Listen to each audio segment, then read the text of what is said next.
Capítulo 4. Conhecimento especializado. Experiências e observações pessoais. O quarto passo em direção à riqueza. Existem dois tipos de conhecimento, geral e especializado. Quando se trata de ganhar dinheiro, pouco importam a quantidade e a qualidade do conhecimento geral.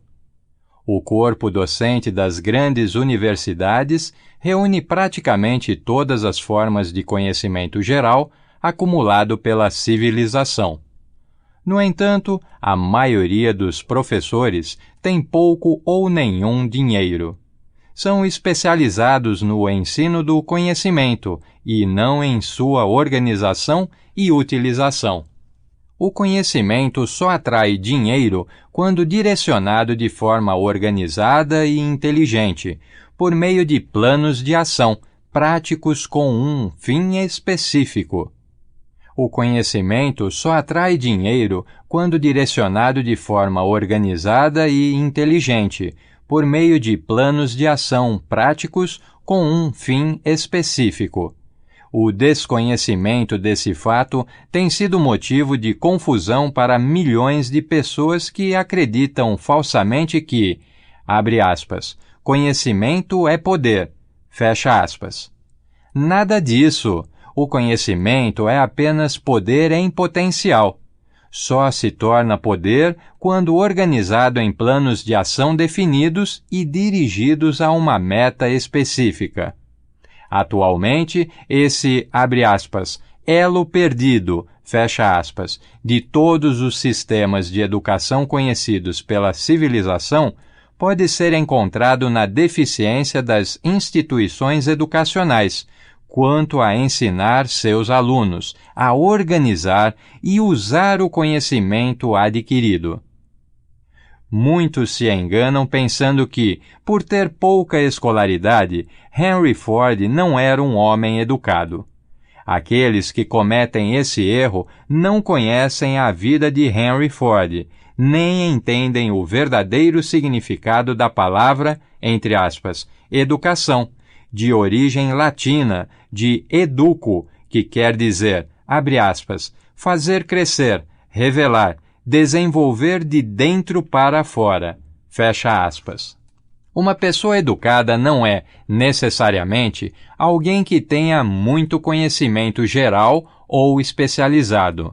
Uma pessoa educada é aquela que desenvolveu as faculdades mentais de maneira a conseguir obter tudo o que deseja, ou quase, sem violar os direitos alheios. Henry Ford enquadra-se perfeitamente nessa definição. Durante a Segunda Guerra Mundial, um jornal de Chicago publicou alguns editoriais nos quais, entre outras declarações, chamava Henry Ford de, abre aspas, pacifista ignorante, fecha aspas. Ford se sentiu atingido e entrou com uma ação contra o jornal por calúnia e difamação. Quando a ação foi a julgamento, os advogados do jornal alegaram inocência e convocaram o próprio Ford ao banco das testemunhas, com o propósito de provar ao júri que se tratava de um ignorante. Várias perguntas lhe foram feitas, com a intenção de tornar evidente sua ignorância generalizada, ainda que possuísse o conhecimento relativo à fabricação de automóveis. Entre as perguntas estavam estas, abre aspas, quem foi Benedict Arnold? Fecha aspas. Abre aspas. Quantos soldados os britânicos enviaram aos Estados Unidos para reprimir a rebelião de 1776? Fecha aspas. A esta última, Ford respondeu: ignoro o número exato de soldados enviados pelos britânicos, mas ouvi dizer que foi consideravelmente maior do que o número dos que voltaram. Finalmente, cansado do interrogatório e irritado com uma pergunta especialmente ofensiva, inclinou-se, apontou o dedo para o advogado e disse: vamos imaginar que eu quisesse responder à tolice que acabou de me perguntar, ou a qualquer um dos outros disparates que me vem perguntando. Deixe-me lembrá-lo de que tenho uma série de botões na minha mesa. Basta pressionar um deles para ter a meu lado pessoas capazes de me esclarecerem qualquer dúvida sobre o negócio ao qual venho dedicando meus maiores esforços.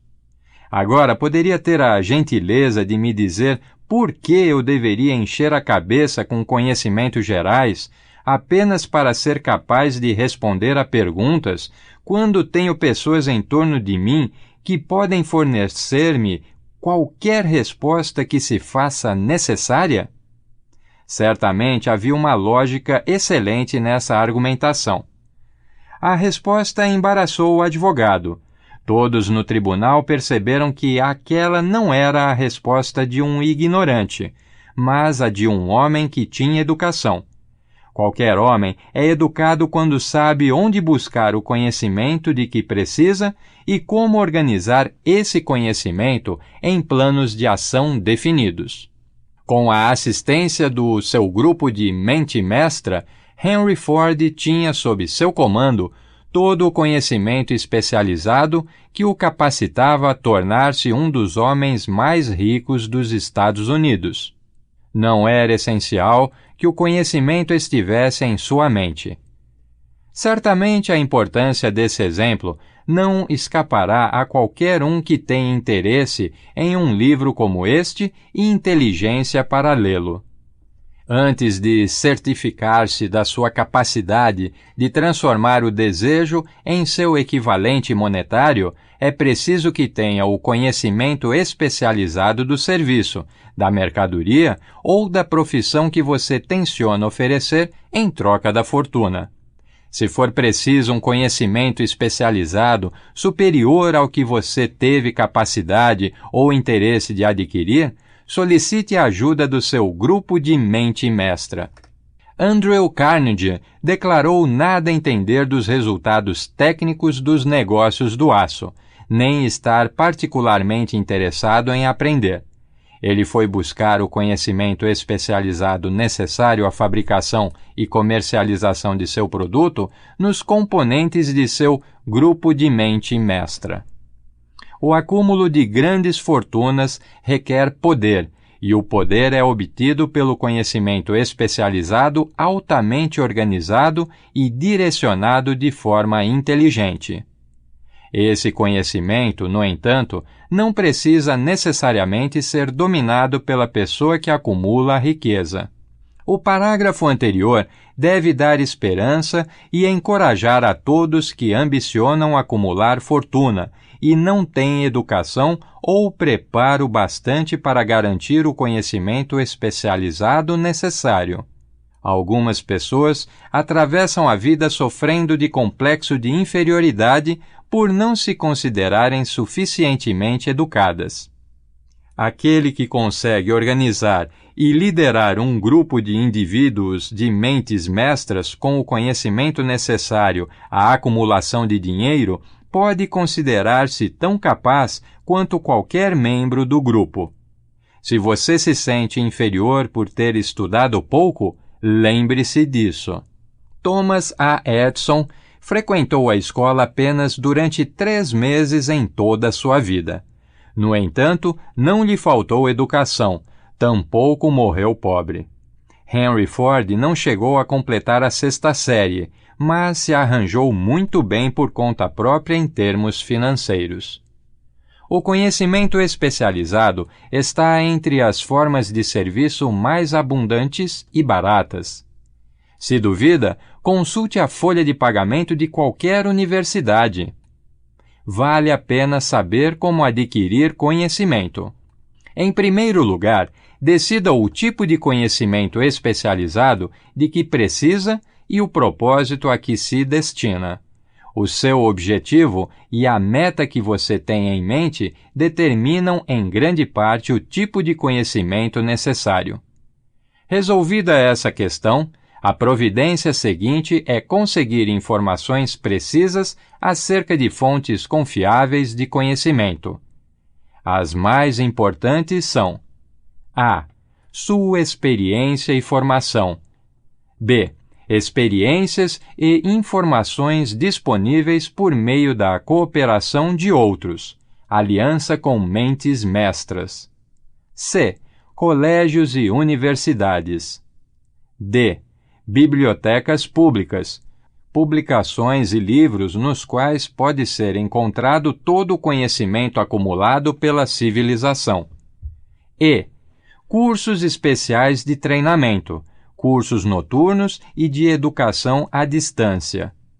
O conhecimento adquirido deve ser organizado e colocado imediatamente em prática, com um propósito definido, de acordo com planos práticos já elaborados. O conhecimento só tem valor se for obtido por intermédio de sua aplicação, com vistas a um fim louvável. Eis aí uma das razões da pouca valorização dos títulos acadêmicos. Eles representam nada mais do que conhecimento variado. Se você pretende continuar a estudar, determine primeiro o propósito desse conhecimento adicional e depois procure fontes confiáveis em que possa obter tal tipo de informação. Indivíduos bem-sucedidos em todos os setores nunca param de estudar, buscando aprender sempre mais sobre o que se relaciona a seu maior propósito, negócio ou profissão. Os mal-sucedidos frequentemente cometem o erro de acreditar que o período de aquisição de conhecimentos termina com a formatura. Na verdade, as instituições de ensino fazem pouco mais do que simplesmente mostrar o caminho para a aquisição de conhecimento prático. Este mundo transformado em que vivemos trouxe a necessidade de mudanças importantíssimas nas políticas educacionais. A ordem do dia é especialização. Essa afirmativa foi enfatizada por Robert P. Moore, encarregado de contratações da Universidade de Colômbia. O texto encontra-se reproduzido a seguir. Os especialistas mais procurados. Abre aspas. Os candidatos com algum tipo de especialização são particularmente requisitados pelos empregadores, graduados em administração de empresas, com treinamento em contabilidade e estatística, engenheiros de todas as áreas, jornalistas, arquitetos, químicos e também estudantes universitários do último ano que se destaquem em atuação e liderança. Aquele que tem um bom desempenho em sua área, um bom relacionamento com todos os tipos de pessoas e formação adequada, possui nítida vantagem sobre o profissional estritamente acadêmico. Alguns, em razão das suas amplas qualificações, recebem várias ofertas de trabalho, até 6 ao mesmo tempo, às vezes. Fecha aspas. Discordando da ideia de que o aluno de conceito, entre aspas, A, invariavelmente consegue os melhores empregos, Moore disse que a maioria das companhias não se preocupa apenas com os resultados acadêmicos, mas também com as atividades exercidas e a personalidade do candidato. Um representante de uma grande indústria, líder no setor, ao escrever a Moore a respeito da possível contratação de alunos do último ano, disse, abre aspas, estamos interessados principalmente em encontrar pessoas que consigam fazer progressos excepcionais na área de gerenciamento. Por isso, damos mais importância às qualidades de caráter, inteligência e personalidade do que à formação específica. Fecha aspas. Proposta de estágio. Propondo um sistema de estágio de estudantes em escritórios, lojas e indústrias durante as férias de verão, Moore sugere que somente depois de 2 ou 3 anos de universidade os alunos sejam convidados a escolher um curso definido. Abre aspas. As instituições educacionais de ensino superior precisam encarar a realidade. Atualmente, todas as ocupações e profissões exigem especialização. Fecha aspas. Disse Moore, insistindo em que tais instituições assumam uma responsabilidade mais direta sobre a orientação vocacional. Uma das mais confiáveis e práticas fontes de conhecimento à disposição de todos quantos precisem de conhecimento especializado são os cursos noturnos, encontrados na maioria das cidades grandes. O ensino à distância também oferece formação nas mais variadas áreas que possam fazer parte dos cursos de extensão. Duas vantagens de fazer um curso sem sair de casa são a flexibilidade do programa e a facilidade de estudar durante o tempo livre. Outra estupenda vantagem dos estudos em casa, desde que o curso seja bem escolhido, é o fato de a maior parte dos programas de ensino à distância oferecer a possibilidade de consulta, o que vem a ser uma ajuda inestimável para quem necessita de conhecimento especializado. O aluno pode esclarecer suas dúvidas, esteja onde estiver. Tudo que se adquire sem esforço e sem custos é geralmente pouco valorizado. Talvez, por isso, muitos desperdicem a maravilhosa oportunidade oferecida pelas escolas públicas.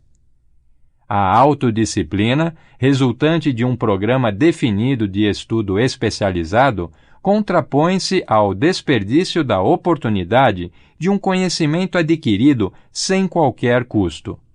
As instituições que oferecem ensino à distância são altamente organizadas. Por cobrarem taxas relativamente baixas, são forçadas a insistir no pagamento imediato. Sabendo que tem de pagar pelo curso, qualquer que seja o seu desempenho, o aluno muito raramente abandona os estudos antes da conclusão. Talvez essas instituições ainda não se tenham dado conta de que seus departamentos de cobrança constituem a melhor forma de treinamento em decisão, agilidade, ação e hábito de completar as tarefas.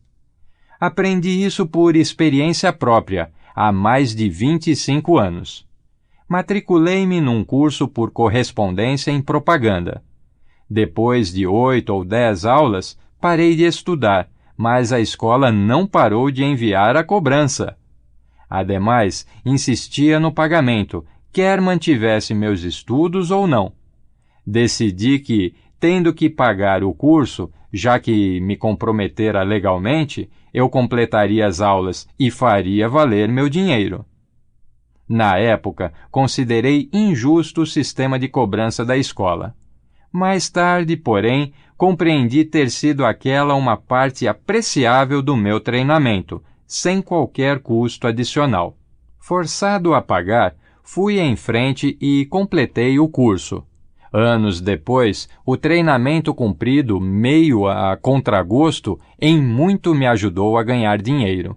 Os Estados Unidos, por exemplo, contam com o que é considerado o melhor sistema de escolas públicas do mundo. Somas fabulosas são investidas em ótimos prédios e em transporte, para que os estudantes, moradores de distritos rurais, possam ter acesso às melhores escolas. Mas existe um inacreditável ponto fraco nesse maravilhoso sistema. É gratuito. O ser humano, por uma das suas mais estranhas peculiaridades, só valoriza o que tem preço. As escolas e bibliotecas públicas não impressionam o povo porque são de graça. Por isso, muita gente acha necessário um treinamento adicional antes de procurar emprego, ao terminar os estudos. Também é o principal motivo pelo qual os empregadores dão maior consideração aos empregados que fazem cursos à distância. Pela experiência, concluíram que qualquer pessoa que se dispõe a aproveitar parte de seu tempo livre para estudar em casa tem em si as qualidades do líder. que não se veja aí um gesto caridoso de reconhecimento, mas uma decisão sensata no aspecto profissional por parte dos empregadores. Só existe uma fraqueza nas pessoas para a qual não há remédio: total falta de ambição. Aqueles que reservam tempo livre para estudar em casa, assalariados especialmente, raramente permanecem muito tempo na parte inferior da pirâmide. Sua atitude abre o caminho para a subida, removendo obstáculos e conquistando o interesse e a simpatia daqueles que têm o poder de colocá-los ao alcance da oportunidade. O ensino à distância é especialmente adequado àqueles que trabalham o dia todo e sentem falta de um conhecimento especializado, mas não dispõem de tempo para voltar à escola. As mudanças nas condições econômicas tornaram necessário que milhares de pessoas buscassem novas fontes de renda. Para a maioria delas, a solução está na aquisição de conhecimento especializado. Muitos serão forçados a mudar inteiramente de ocupação. Quando percebe que uma certa linha de produtos não está vendendo, o comerciante a substitui por outra de maior aceitação. Quem vende serviços pessoais também precisa ser um comerciante eficiente. Se não houver retorno, deve mudar para outra área, onde haja maiores oportunidades. Stuart Austin Wire cursou engenharia civil e seguiu essa linha de trabalho até que as condições econômicas limitaram o mercado, tornando sua atividade pouco rentável. Depois de avaliar suas possibilidades, optou pela área da advocacia. Voltou à faculdade e frequentou cursos voltados para o direito empresarial. Embora a economia ainda não estivesse inteiramente recuperada, ele completou os estudos, foi aprovado pela Ordem dos Advogados e logo progrediu na profissão, em seu escritório de Dallas, no Texas. Na verdade, teve até de recusar clientes. Apenas para eliminar qualquer sombra de dúvida e antecipar-me às desculpas dos que dirão, abre aspas, não posso voltar a estudar porque tenho família para sustentar, fecha aspas, ou, abre aspas, estou velho demais, fecha aspas. Acrescento a informação de que Wire tinha mais de 40 anos e era casado quando voltou à faculdade. Além disso, por ter selecionado cuidadosamente as matérias, ele completou em 2 anos o curso que a maior parte dos alunos de direito faz em 4 anos. Vale a pena saber como adquirir conhecimentos. Aquele que para de estudar simplesmente porque terminou um curso está para sempre e irremediavelmente condenado à mediocridade, qualquer que seja sua área de atuação. O caminho do sucesso é o caminho da aprendizagem contínua. Vamos ponderar sobre uma circunstância específica. Durante a depressão econômica nos Estados Unidos, um vendedor de mercearia perdeu o emprego. Como tivera algum contato com a contabilidade da loja, resolveu fazer um curso sobre o assunto. Em seguida, familiarizou-se com os mais modernos equipamentos de escritório e os recursos disponíveis para os contadores. Assim, iniciou um negócio próprio. Começando pelo dono da mercearia na qual havia trabalhado, ele fez contratos de serviços de contabilidade com mais de 100 pequenos comerciantes, por uma modesta taxa mensal. A ideia foi tão bem sucedida que ele logo sentiu necessidade de montar um escritório volante num pequeno caminhão de entregas, que equipou com os mais modernos recursos para atender os clientes. Em pouco tempo, possuía uma frota desses escritórios contábeis sobre rodas e empregava um grande número de assistentes, oferecendo aos pequenos comerciantes serviços de contabilidade de excelente qualidade a um preço módico. Conhecimento especializado e imaginação foram os ingredientes desse único e bem-sucedido negócio. Logo, o dono dos escritórios volantes pagou quase 10 vezes mais imposto de renda do que o comerciante para quem havia trabalhado, demonstrando assim que o que parecia uma adversidade era, na verdade, uma bênção disfarçada. E tudo começou com uma ideia. A partir da ideia do vendedor desempregado, vou sugerir outra de possibilidades ainda melhores em matéria de renda. E, além disso, capaz de ser útil ao que precisarem muito do serviço. Quando lhe foi sugerido trocar o comércio pela contabilidade, sua primeira reação foi, abre aspas, gosto da ideia, mas não saberia como transformá-la em dinheiro, fecha aspas. Em outras palavras, queixava-se de que não saberia comercializar seu conhecimento em contabilidade depois que o tivesse adquirido. Aquele era outro problema a ser resolvido. Com a ajuda de uma jovem datilógrafa que escrevia muito bem, foi preparado um belo livro em que se descreviam as vantagens do novo sistema contábil. As páginas, muito bem arrumadas, foram coladas num álbum, que funcionou como um vendedor silencioso, contando tão bem a história que em breve o homem não conseguiria atender sozinho todos os clientes. Existem milhares de pessoas que precisam dos serviços de um especialista em propaganda, capaz de preparar um resumo atraente que ajude na divulgação de prestação de serviços pessoais. A renda anual agregada por esse tipo de serviço e os benefícios para os usuários podem facilmente exceder aqueles de uma agência de empregos. A ideia aqui descrita nasceu da necessidade de atender a uma emergência, mas não serviu apenas a uma pessoa. A mulher que criou a ideia era muito imaginativa. Em sua recém-nascida ideia, ela viu a possibilidade de uma nova profissão, destinada a prestar valiosos serviços a milhares de pessoas que precisavam de orientação prática. Estimulada a agir pelo sucesso instantâneo de seu primeiro plano de marketing para serviços pessoais, essa mulher ativa voltou-se em seguida para a solução de um problema similar enfrentado por seu filho, que acabara a faculdade, mas não encontrava mercado para seus serviços. O plano que elaborou para o filho foi o melhor exemplo de propaganda de serviços pessoais que já vi.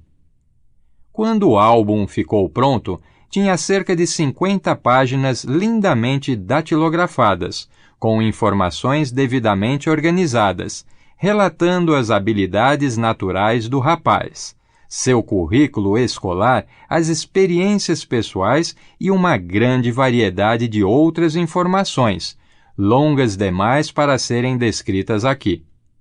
O texto detalhava ainda o cargo pretendido, além de uma descrição minuciosa de todas as realizações que o exercício das funções lhe permitiria.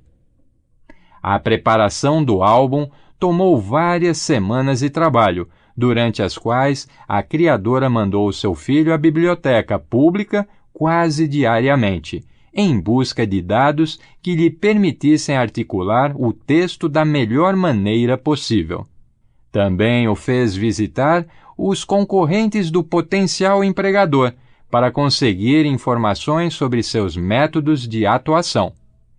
Tais informações se mostraram valiosas para a descrição do cargo que o jovem pretendia ocupar. Quando o plano finalmente ficou pronto, incluía mais de meia dúzia de sugestões muito boas para uso e benefício da empresa. Foram todas aceitas. Talvez você pergunte, abre aspas, tanto trabalho para conseguir um emprego? Fecha aspas. A resposta vai direto ao ponto e é de importância crucial, porque lida com um assunto que afeta maciçamente milhões de homens e mulheres cuja única fonte de renda é a prestação de serviços. A resposta é, abre aspas, fazer algo bem feito nunca é trabalho. O plano preparado por aquela mulher em benefício do filho ajudou-o a conseguir o trabalho que buscava na primeira entrevista, com um salário fixado por ele. Fecha aspas. Além do mais, e isto também é importante, o cargo não exigiu que começasse de baixo. Ele iniciou como executivo júnior, com um salário condizente. Você ainda pergunta por que tanto trabalho? A apresentação planejada da proposta desse rapaz certamente serviu para poupar-lhe uns 10 anos do tempo que levaria para chegar à posição de onde partiu, caso, abre aspas, tivesse começado de baixo e trabalhado para conseguir subir. Fecha aspas. A ideia de começar de baixo e trabalhar para subir pode parecer segura, mas a principal objeção a ela é a seguinte: muitos dos que tentam seguir esse caminho jamais chegam a levantar suficientemente a cabeça para serem vistos pela oportunidade. Assim, permanecem onde estão. É importante lembrar também que o panorama visto de baixo não é dos mais animadores. A tendência é sufocar a ambição. Nós chamamos de, abre aspas, cair na rotina, fecha aspas. Isto é, aceitar o destino, pelo hábito de executar todos os dias as mesmas tarefas. É muito difícil abandonar um hábito arraigado. Eis aí outra razão que justifica a ideia de começar 1 ou 2 degraus acima do ponto mais baixo. Fazendo assim, forma-se o hábito de olhar em torno, de observar como os outros seguem adiante, de perceber a oportunidade e abraçá-la sem hesitação. Dan Halpin é um esplêndido exemplo do que quero dizer. Durante seus dias na faculdade, foi responsável pelo famoso time de futebol do Notre Dame, durante o Campeonato Nacional de 1930, sob a direção do falecido Knut Rockne. Talvez o grande treinador de futebol o tenha inspirado a, abre aspas, pensar grande, fecha aspas, e não confundir derrota temporária com fracasso, assim como Andrew Carnegie, o grande líder industrial, inspirou seus funcionários a estabelecer metas ambiciosas. Seja qual for o caso, o jovem Halpin terminou a faculdade num momento especialmente desfavorável, quando a crise econômica norte-americana havia feito escassearem os empregos. Assim, após uma passagem muito rápida pelos bancos de investimento e pela indústria cinematográfica, ele pegou a primeira função com certo potencial que conseguiu encontrar: vendedor de aparelhos auditivos elétricos, com comissão sobre as vendas. Qualquer um poderia começar nesse tipo de trabalho, e Halpin sabia disso, mas foi suficiente para lhe abrir as portas para uma oportunidade. Por quase 2 anos, continuou num emprego que não era de seu agrado e teria continuado assim, não fosse sua inquietação. Primeiro conquistou a posição de gerente assistente de vendas. Esse único degrau galgado foi o bastante para colocá-lo acima da multidão, de onde podia enxergar maiores oportunidades e onde as oportunidades podiam vê-lo. Foi tão bem sucedido nas vendas que A. M. Andrews, presidente do Conselho Administrativo da Directography Products Company, uma empresa concorrente, quis saber mais sobre aquele tal Dan Halpin, que ameaçava sua posição no mercado. Halpin foi chamado à presença de Andrews. Quando a entrevista terminou, Halpin era o novo gerente de vendas, encarregado da Acousticon Division. Em seguida, para testar a capacidade do jovem, Andrews viajou para a Flórida, onde ficou por 3 meses deixando Halpin se arranjar sozinho na nova função, para nadar ou afundar. Ele não afundou. O lema de Knut Rockne, abre aspas, "O mundo ama os vencedores e não tem tempo para os perdedores", fecha aspas, inspirou-o a dedicar-se tanto ao trabalho que foi eleito vice-presidente da empresa e gerente-geral da Acousticon and Silent Radio Division, um cargo que qualquer funcionário se orgulharia de ocupar não antes de 10 anos de leais esforços. Halpin conseguiu o resultado desejado em pouco mais de 6 meses. É difícil dizer qual dos dois, Andrew ou Halpin, é mais digno de elogios, já que ambos demonstraram possuir em abundância esta rara qualidade conhecida como imaginação. Andrews merece crédito por ter percebido no jovem Halpin um empreendedor de primeira ordem. Halpin merece crédito por ter se recusado a manter-se em um emprego que não queria. Este é um dos principais pontos que estou tentando enfatizar por meio de toda esta filosofia. Galgamos as posições mais altas ou ficamos no fundo por causa de condições que podemos controlar, se quisermos. Existe outro ponto que quero deixar claro. Sucesso e fracasso são, em grande parte, resultados do hábito. Não tenho dúvida de que a íntima associação de Dan Halpin com o maior treinador de futebol norte-americano de todos os tempos plantou em sua mente o mesmo tipo de desejo de excelência que fez o time de futebol do Notre Dame alcançar fama mundial. Existe algo de verdade na ideia de que reverenciar um herói ajuda, desde que se reverencie um vencedor. Halpin me disse considerar Hockney um dos maiores líderes do mundo.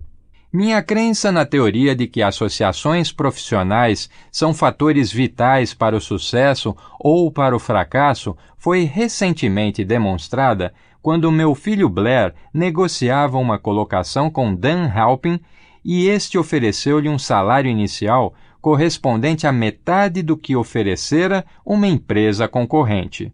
Fiz certa pressão para que Blair aceitasse trabalhar com Halpin, porque acredito que uma associação com alguém que se recusa a aceitar circunstâncias nas quais não se sente bem é uma oportunidade que não tem preço. A base da pirâmide é um lugar monótono, sombrio e desvantajoso para qualquer um. Eis aí a razão pela qual me demorei tanto descrevendo como a lentidão do começo pode ser evitada com um bom planejamento. Por isso também dediquei tanto espaço ao relato da história da mulher que, inspirada pelo desejo de fazer um ótimo trabalho de planejamento para que seu filho tivesse uma oportunidade favorável, acabou criando uma nova profissão. Com a mudança de condições antecipada pelas transformações da economia, veio a necessidade de novas e melhores técnicas de marketing de serviços pessoais. É difícil determinar porque ninguém havia ainda descoberto essa oportunidade sensacional, tendo em vista que mais dinheiro muda de mãos em troca de serviços pessoais do que por qualquer outro motivo. A soma paga mensalmente a pessoas que trabalham por salários ou remuneração é tão vultuosa que fica em torno de centenas de milhões de dólares, e a distribuição anual chega a bilhões. Talvez alguns possam achar nessa ideia brevemente exposta o núcleo de riquezas que desejam. Ideias muito menos interessantes foram a semente da qual brotaram grandes fortunas. A ideia de Woolworth de criar lojas que vendiam produtos a 5 e 10 centavos, por exemplo, é bem mais simples, mas gerou fortuna para seu criador. Aqueles que enxergarem a oportunidade por trás dessa sugestão encontrarão uma ajuda valiosa no capítulo sobre planejamento organizado. Ao mesmo tempo, um eficiente profissional de marketing fará bons negócios onde houver gente à procura de melhores mercados para serviços pessoais. A aplicação do princípio da mente mestra pode garantir a alguns, com o talento apropriado e a disposição de formar alianças, uma atividade rapidamente rentável. Um dos participantes do grupo precisaria escrever bem e ter aptidão para anunciar e vender. Outro deveria ser excelente digitador e redator. E outro ainda teria de ser alguém com um bom faro para os negócios de primeira classe, que faria o mundo tomar conhecimento dos serviços oferecidos. Se uma só pessoa possuir todas essas habilidades, pode levar o negócio sozinha, até que o excesso de trabalho a obrigue a contratar mais funcionários. A mulher que preparou o plano de venda de serviços pessoais para o filho passou a receber pedidos de elaboração de planos similares para outros que desejavam fazer o marketing de seus serviços, melhorando assim a renda. Ela formou uma equipe de especialistas em datilografia, arte e redação que tinha a capacidade de dar a cada caso uma roupagem interessante, de modo que os serviços do cliente passassem a ser muito mais bem remunerados. Sua confiança na própria capacidade era tal que ela aceitava como parte de pagamento uma porcentagem sobre o aumento do faturamento do cliente. Não devemos supor que seu plano consista simplesmente em uma técnica de vendas inteligente, com a qual ela auxiliava os clientes a receber mais pelos mesmos serviços que prestavam anteriormente por preço menor. Ela se preocupava com os interesses do comprador e também com os do vendedor de serviços pessoais. Assim, preparava o plano de modo que o empregador tivesse um retorno integral sobre o dinheiro que pagava a mais.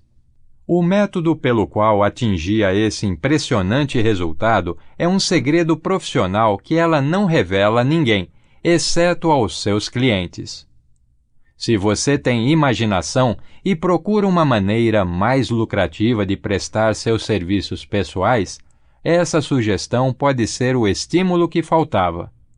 Uma ideia é capaz de gerar uma renda bem maior do que ganha a, entre aspas, média dos médicos, advogados ou engenheiros, cuja formação exigiu vários anos de estudo.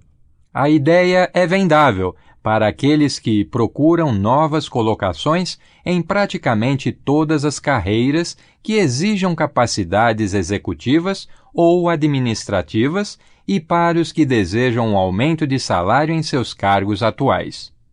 Não existe preço fixo para boas ideias. Por trás de toda boa ideia existe um conhecimento especializado. Infelizmente, para aqueles que não encontram fartura de riquezas, o conhecimento especializado é mais abundante e mais facilmente adquirido do que as ideias. Graças a essa verdade incontestável, existe uma demanda generalizada e crescente de indivíduos capazes de ajudar outros a venderem vantajosamente seus serviços pessoais. Capacidade quer dizer imaginação, a qualidade única necessária à combinação de conhecimento especializado com ideias, sob a forma de planejamento organizado, a fim de descobrir riquezas. Se você tem imaginação, este capítulo pode trazer-lhe de presente uma ideia suficientemente boa para dar início às riquezas que deseja. Lembre-se, a ideia é o principal. O conhecimento especializado pode ser encontrado ali na esquina, em qualquer esquina.